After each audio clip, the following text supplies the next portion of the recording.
Og þá er komið að 5. lið skýrslu bæjarstjóra til máls tekur bæjarstjóri Ásthildur Sturludóttir. Forseti og góðir bæjarfulltrúar. Frá því ég fór síðast yfir skýrslu bæjarstjóra sem var þriðjudaginn 17. mars, þá hefur dagskrá mín meira og minna snúist aðgerðir vegna COVID-19 veirunar.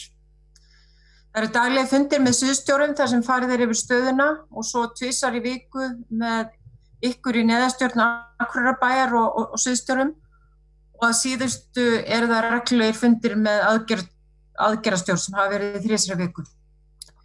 Það sem gerst hefur þessar síðustu vikur eru einfaldlega að okkur hefur á ógnarhraða verið kippt inn í heim rafrænna lausna og það gildir starfsemi allra sviða Akureyrarbæjar.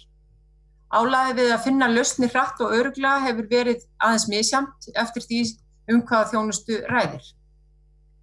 En að því að það er ekki bara COVID, heldur líka gleðilegir atburðir, þá vil ég sérstaklega nefna utan COVID aðgerða, sérstaklega gleðilegan fund sem ég og formaður bæjarráðs og sviðsstjóri fjársýslusviðs áttum með framkvæmdasýslunni og heilbrigðisráðuneytinu í morgun vegna byggingar hjúkrunarheimilis á Akureyri, en það er gert ráð fyrir að framkvæmdir getur hafist vonandi seint á þessu ári en allavegna að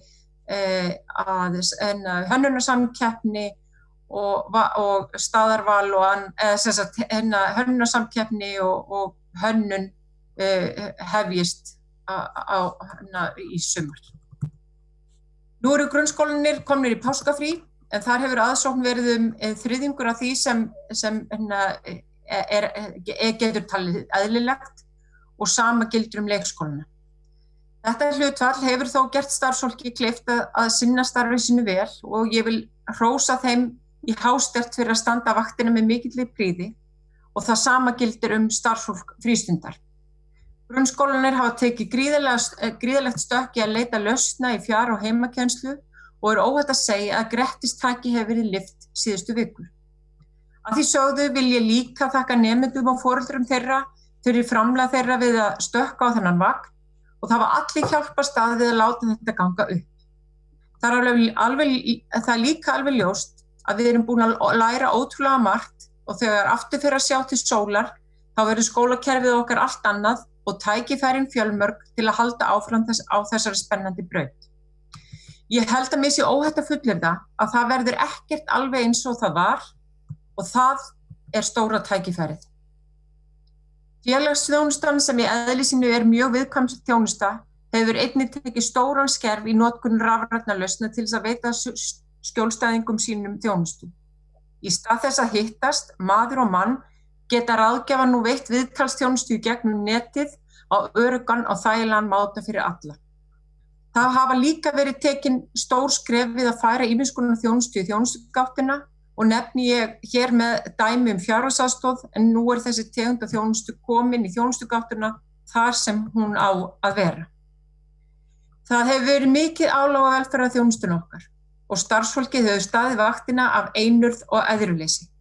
Ég vil nefna sérstaklega starfsfólk öldrunarheimila Akureyrar sem hefur staðið sig eins og hetjur síðustu vikur þar sem gríðarlegt álag hefur verið og ég veit að það verður alveg gríðarlegt álag þangað til við siglum aftur legnan sjó. Þær eru margar skrýtnar spurningar sem hafa komið upp en þeim hefur jafnharðan verið svarað að þessu góða fólki. Það hefur komið skýrt fram á fundum mínum með sviðsstjórum og aðdáunarvert að fylgjast með hversu lausnamiðaðir allir eru og hversu meðvitaður stjórnendahópurinn er að styðja hvort annað.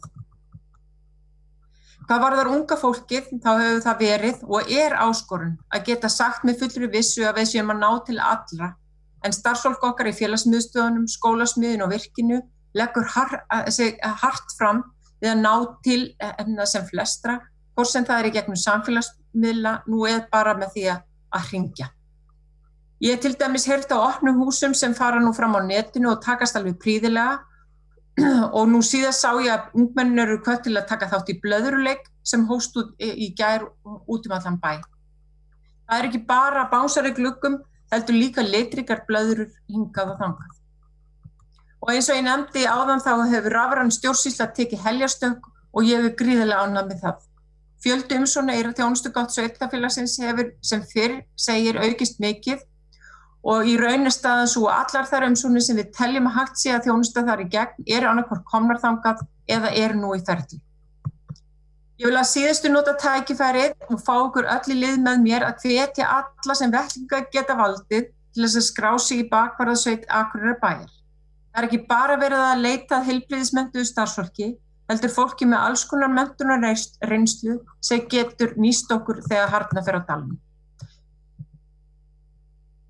Og þá held ég að þetta sé bara komið. Já, það er bæjarstjóri Ásthildur Sturludóttir lokið máli sínu og dagskráin þar með tæmd. Nú ætlaði ég að opna hérna augnablik. Ég ætla að lesa upp hvaða fundargerðir eru lagðar fram til kynningar en þá er ég náttúrulega farin út af fundargáttinni.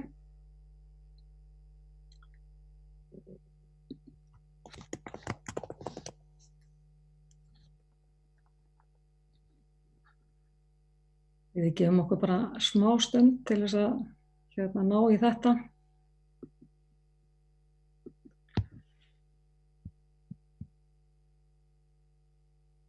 En eftirtaldar fundargerðir eru lagðar fram til kynningar, afgreiðslufundur byggingafulltrúa 19. mars, 27. mars og 2. apríl, bæjarráð 27. mars og 2. apríl, frístundaráð 25. mars, fræðsluráð 30. mars, skipulagsráð 1. apríl, stjórn Akureyrarstofu 27. mars, umhverfis- og mannvirkjaráð 27. mars og velferðarráð 1. apríl og hægt er að nálgast allar þessar fundargerðir á heimasíðu bæjarins. Ég vil að lokum óska öllum bæjarbúum sem og öðrum landsmönnum gleðilegra páska og segi fundi slitið klukkan 17:09. Takk fyrir góðan fund.